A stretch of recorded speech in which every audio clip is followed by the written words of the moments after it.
Vote హక్కును వినియోగించుకున్నారు. ఇక కరీంనగర్ వెళ్దాం. అక్కడి నుంచి మా కరెస్పాండెంట్ గోపాలకృష్ణ మరింత అదనపు సమాచారం అందించడానికి సిద్ధంగా ఉన్నారు. గోపాలకృష్ణ, ప్రస్తుతానికి సిచ్యువేషన్ ఏంటి? అలాగే జిల్లా వ్యాప్తంగా కూడా ఎటువంటి భద్రతా ఏర్పాట్లు చేశారు? 8 గంటలకి పోస్టల్ బ్యాలెట్ ప్రక్రియ ప్రారంభమవుతుందా?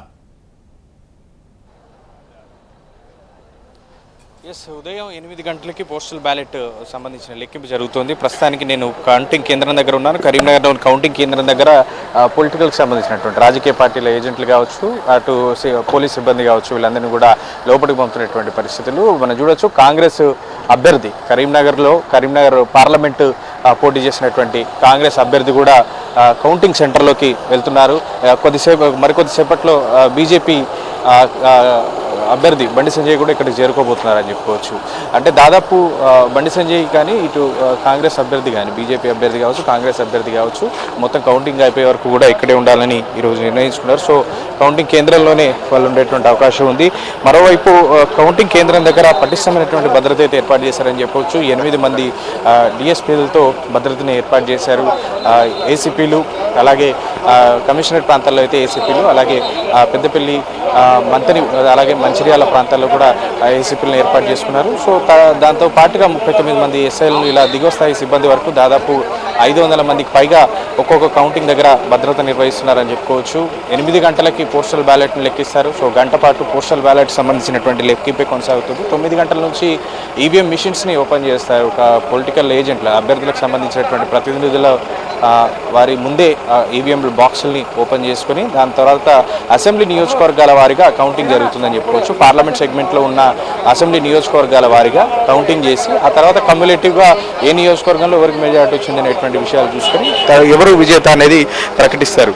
సో ఈ ప్రాసెస్ అంతా పట్టేందుకు దాదాపుగా సాయంత్రం అయ్యే అవకాశం ఉంది. ఎందుకంటే ఒక్కో అసెంబ్లీ నియోజకవర్గానికి అక్కడ ఉన్నటువంటి పోలింగ్ బూతుల సంఖ్య, అలాగే టేబుల్స్ బై చేయడంతో వచ్చేటువంటి రౌండ్స్ ఎన్ని రౌండ్లు అనేటువంటి నిర్ణయం జరుగుతుంది. సో అత్యధికంగా చొప్పదండిలో కరీంనగర్ పార్లమెంట్ సెగ్మెంట్లో అత్యధికంగా చొప్పదండిలో 24 రౌండ్లు ఉన్నాయి. సో ఈ ఫలితాలంతా వచ్చే వరకు కూడా సాయంత్రం అయ్యేటువంటి అవకాశం ఉంటుంది. ఎందుకంటే సేమ్ అలాగే పార్లమెంటుకు సంబంధించినటువంటి లెక్కింపు కూడా అసెంబ్లీ నియోజకవర్గాల వారిగా చేస్తారు. కాకపోతే అభ్యర్థి మాత్రం ఒకటే ఉంటారని చెప్పుకోవచ్చు. అసెంబ్లీ నియోజకవర్గాల వారిగా వచ్చినటువంటి ఓట్లను కమ్యులేటివ్ చేసుకొని పార్లమెంటు 7 నియోజకవర్గాలు అసెంబ్లీ నియోజకవర్గాలకు సంబంధించినటువంటి కమ్యులేటివ్ తీసుకొని పార్లమెంట్లో విజేతగా ప్రకటిస్తారు. సో ఎవరి ధీమా అయితే వారికి ఉంది. మరికొద్దిసేపట్లో వీరి భవితవ్యం అయితే బయటపడుతుందని చెప్పుకోవచ్చు.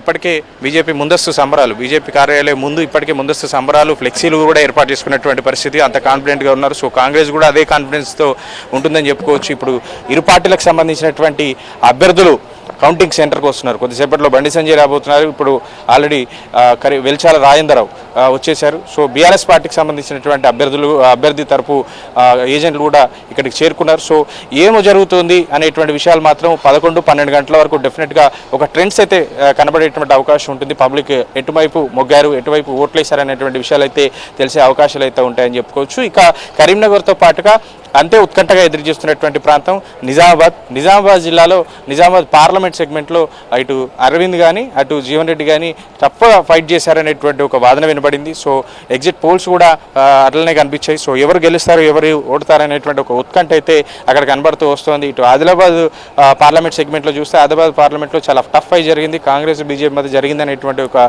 ఎగ్జిట్ పోల్లో జరిగినటువంటి కొన్ని సర్వేలు కూడా చెప్తూ వస్తున్నాయి. సో బీఆర్ఎస్ ఎంతవరకు పోటీ ఇచ్చింది, అలాగే కాంగ్రెస్ కానీ ఇటు బీఆర్ఎస్ కానీ బీజేపీ కానీ ఎక్కడి వరకు ఓట్లు తెచ్చుకుంటారనేటువంటిది చూడాలి. ఏది ఏమైనా ఈ కాన్స్టిట్యున్సీలు అన్నిటి కూడా దాదాపు 11:30-12 తర్వాత ఒక ట్రెండ్స్ అయితే తెలిసేటువంటి అవకాశం ఉంటుంది. సో విజేతలు ఎవరు అనేటువంటి విషయం మాత్రం 12 గంటల వరకు వ్యూస్ చూస్తే అర్థమైపోతుంది. ఓకే గోపాలకృష్ణ, ముఖ్యంగా చూస్తే కనుక మావోయిస్ట్ ప్రభావిత ప్రాంతాలు కానీ అలాగే అక్కడ జరిగిన ఓటింగ్, ఆ తర్వాత ఇప్పుడు లెక్కింపు, అవన్నీ కూడా ఎక్కడ జరుగుతున్నాయి? వాటికి సంబంధించి కూడా ప్రత్యేక ఏర్పాట్లు ఏమైనా చేశారా? భారీ భద్రతను అంటే స్పెషల్ ఫోర్స్ని ఏమైనా అక్కడ మోహరించడం జరిగిందా వాటికి సంబంధించి?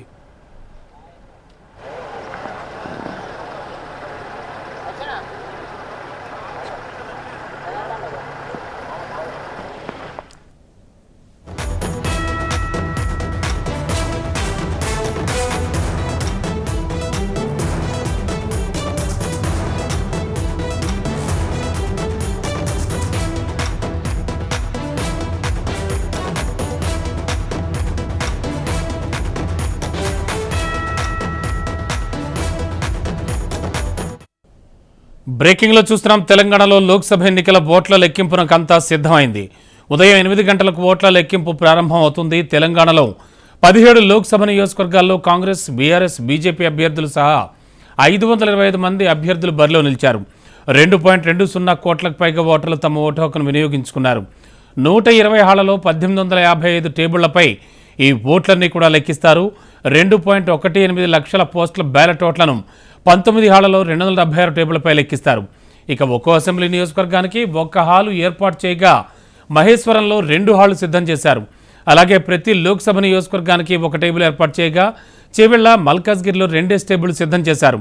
ఇక 10,000 మంది సిబ్బంది ఓట్ల లెక్కింపు ప్రక్రియలో పాల్గొంటారు.